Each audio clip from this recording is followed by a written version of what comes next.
अगर आपको वीडियो अच्छा लगे तो लाइक करें, शेयर करें और चैनल को सब्सक्राइब करना ना भूलें। आर्यन को विश्वास हो गया था कि जयंत सच कह रहा था, क्योंकि अगले दिन जैसे ही सुबह उसकी आंख खुली, उसे अपने अड्डे पर शोर शराबा सुनाई दिया। वो हड़बड़ाते हुए अपने बिस्तर से उठा। उसे अपने साथियों की दर्द भरी चीख सुनाई दे रही थी। अपने पैरों पर खड़े होते ही अचानक से उसके आजू बाजू की दुनिया घूमने लगी। कल उसने जाने अनजाने में कुछ ज्यादा ही पी ली थी, मगर उसने अपने आप को संभाला।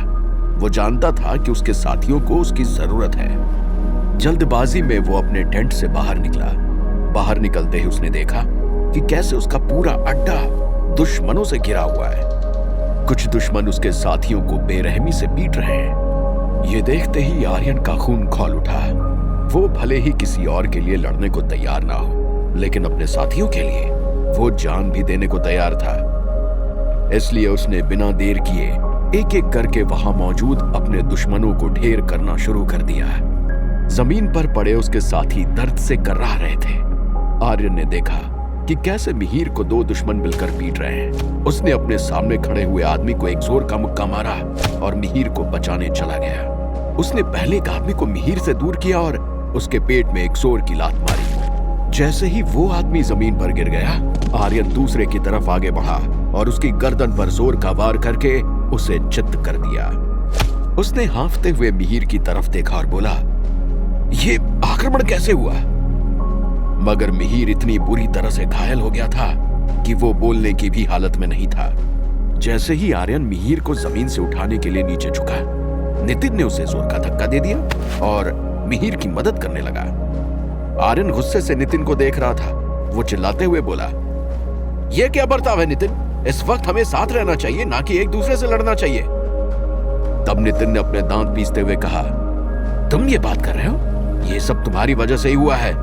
कल रात को तुम्हारी पहरा देने की बारी थी, मगर तुम नशे में धुत अपने कमरे में पड़े हुए थे, जिसका फायदा उठाकर दूसरे डाकू गिरोह ने हमारे ऊपर हमला कर दिया। जब उन्होंने हमला किया तो हम सभी सो रहे थे। जैसे ही आर्यन ने नितिन की बात सुनी, उसके पैरों तले जमीन खिसक गई। अचानक से उसे एहसास हुआ कि राजकुमारी वंदिता के ख्यालों में खोकर उसने कितनी बड़ी गलती की थी।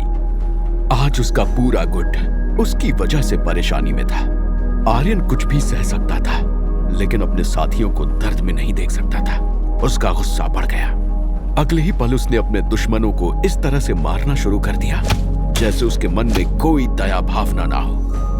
उसका गुस्सा देखकर उसके साथी भी चौंक गए, यहां तक कि नितिन का मुंह भी खुला का खुला रह गया। उन सभी ने आर्यन का ये रूप कभी नहीं देखा था। हाँ, आर्यन गुस्से वाला था, मगर इतना विकराल रूप उसने कभी नहीं दिखाया था। देखते ही देखते आर्यन ने अकेले 15 लोगों को ढेर कर दिया। जब आर्यन रुका तो उसकी सांसें फूल चुकी थी। उसकी आंखें गुस्से से भरी हुई थी। मिहिर अपनी पट्टी करवाकर बाहर आया तो उसने आर्यन के कंधे पर हाथ रखकर उसे दिलासा देने की कोशिश की, मगर आर्यन ने उसका हाथ झटक दिया। वो अपने आप से बहुत गुस्सा था। जब उसने देख लिया कि उसके सभी साथी सही सलामत हैं, वो तुरंत अपने घोड़े पर बैठा और वहां से चला गया। वो अपने गुस्से को पूरी तरह महसूस करना चाहता था। अगर कल वो अपने होश में होता तो ये सब नहीं होता। कुछ ही देर में वो दोबारा से शराब खाने में पहुंच गया था। उसने दिन में भी एक के बाद एक शराब की बोतल खाली करना शुरू कर दिया। उस शराब खाने का मालिक भी ये देखकर चौंक गया था। उसने आर्यन को रोकने की कोशिश की, लेकिन आर्यन ने उसे धमकी दे दी कि अगर उसने उसे रोका तो वो उसका ठेका बर्बाद कर देगा। आखिर शीतलपुर में आर्यन से कौन नहीं डरता था। देखते ही देखते शाम का वक्त हो गया। शराब खाने का माहौल बदल गया। आर्यन अब तक शराब के नशे में पूरी तरह डूब चुका था। उसे दुनिया में किसी भी चीज की फिक्र नहीं थी। जयंत आर्यन को शराब खाने के बाहर बनी खिड़की से देख रहा था। उसके चेहरे पर एक बड़ी मुस्कान थी। दरअसल उसे कल रात को याद था कि पहरा देने की बारी आर्यन की थी, लेकिन उसने जानबूझकर आर्यन को उस बारे में याद नहीं दिलाया। जयंत ही था जिसकी वजह से उनके गुट के ऊपर हमला हुआ था। उसी ने अपने दुश्मन तक ये बात एक गुप्तचर से पहुंचाई थी। इसलिए भले ही किसी ने ध्यान ना दिया हो, लेकिन हमले के वक्त वो अड्डे पर मौजूद नहीं था, बल्कि वो आर्यन की दुविधा को दूर एक पेड़ के पीछे छुपकर देख रहा था। उसने अपनी जेब से पैसे निकाले और उसके बाजू में खड़ी एक औरत को थमाए। वो औरत डांसर के कपड़े पहने हुई थी। वो देखने में बहुत ही खूबसूरत थी और उसकी आंखें बहुत नशीली। जयंत एक शैतानी मुस्कान के साथ बोला, ये लो, और जो कहा है उसे बखूबी निभाना। उस औरत ने तुरंत वो पैसे अपने पास रखे और मुस्कुराते हुए बोली, साहब, मैं अपना काम जानती हूँ, आप चिंता मत कीजिए। इतना कहकर वो तुरंत शराब खाने में अंदर चली गई। जयंत के चेहरे पर एक बड़ी मुस्कान आ गई जब उसने देखा कि कैसे वो औरत जाकर आर्यन के सामने नाचने लगी। वो मुड़ा और वहां से चला गया। आर्यन ने जब अपनी आंख झपक कर खोली तो उसके सामने एक हसीन औरत खड़ी थी। उसकी पतली कमर शराब खाने में बज रहे म्यूजिक पर मटक रही थी।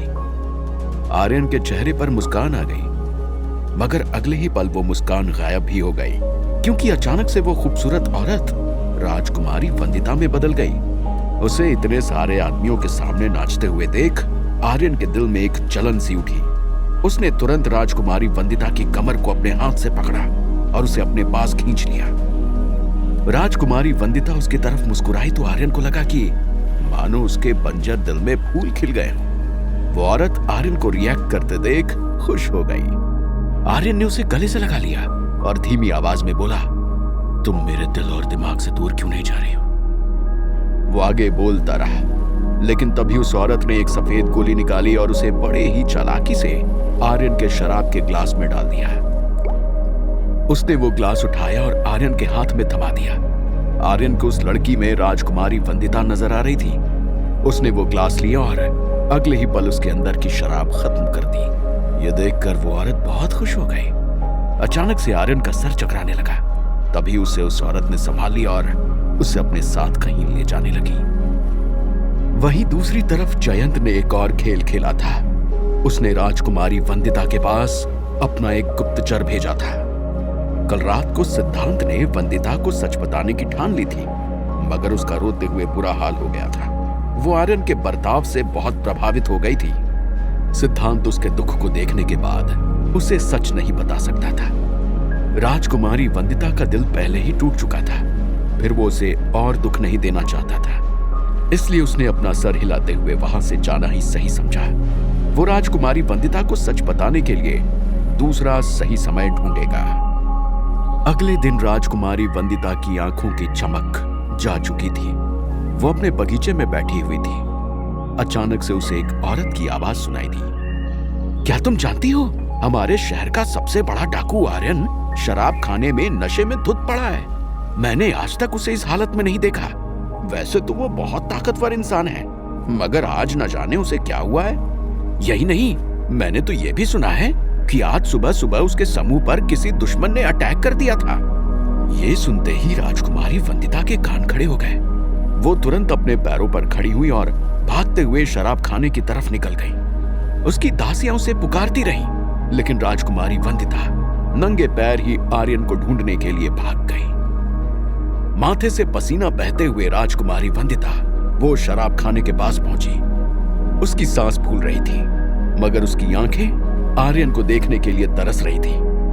कल न जाने क्यों आर्यन इतना अजीब सा बर्ताव कर रहा था, लेकिन राजकुमारी वंदिता के दिल में अभी भी उसके लिए बहुत सारा प्यार था। जब उसने सुना कि दुश्मन के कबीले ने आर्यन के गुट पर हमला कर दिया था, तो वो चिंता से बेहाल हो रही थी। शराब खाने के बाहर खड़े होकर उसने खिड़की से अंदर झांका। वो इतनी जल्दबाजी में राजमहल से भागकर आई थी कि वो अपना मुंह छुपाना भी भूल गई थी। इसलिए वो जानती थी कि अगर वो शराब खाने में इस तरह चली गई तो राज परिवार का बहुत अपमान होगा। मगर उसने अंदर जो कुछ भी देखा, उसे देखते ही राजकुमारी वंदिता का दिल 1000 टुकड़ों में टूट गया। उसकी आंखें नम हो गई। उसके चेहरे पर दुख और गुस्सा साथ नजर आ रहा था। अंदर उसकी नजर आर्यन पर पड़ी, जो कि किसी अनजान लड़की से लिपटा हुआ था। आर्यन और वो अनजान लड़की अंदर कहीं जा रहे थे। आजू बाजू मौजूद सभी आर्यन को प्रोत्साहित कर रहे थे।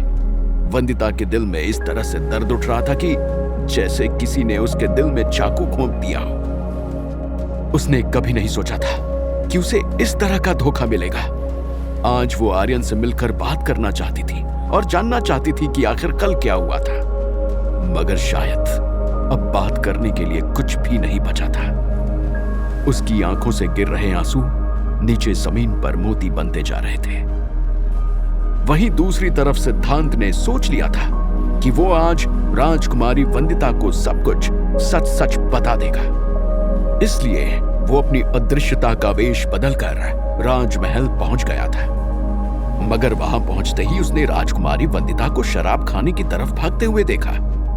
वो वंदिता के पीछे भागते हुए उस शराब खाने तक पहुंच गया। उसने अपनी आंखों से वंदिता का दिल टूटते हुए देखा। सिद्धांत को अपनी आंखों पर विश्वास नहीं हो रहा था। उसे तो लगा था कि आर्यन वंदिता से ही प्यार करता है, फिर वो ऐसी हरकत क्यों कर रहा था। वंदिता वहां से मुंह फेर कर जाने ही वाली थी कि अचानक से उसे एक आवाज सुनाई दी। जब उसने आजू बाजू मुड़कर देखा तो उसे कोई नहीं दिखाई दिया। वो आवाज बोली, मैं जानता हूं कि तुम बहुत दर्द में हो। मैंने भी कभी नहीं सोचा था कि ऐसा होगा, मगर अब मैं तुम्हें एक सच बताना चाहता हूं। वो आवाज किसी और की नहीं बल्कि सिद्धांत की थी।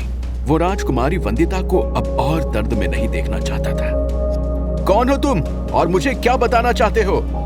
वंदिता ने अपने कदम पीछे लेते हुए कहा, मुझे नहीं मालूम कि तुम मेरी बात पर कितना विश्वास करोगी, लेकिन मैं जानता हूं कि भविष्य में क्या होने वाला है। तुम और आर्यन बहुत दुखों का सामना करने वाले हो, इसलिए तुम दोनों को अभी से अलग हो जाना चाहिए।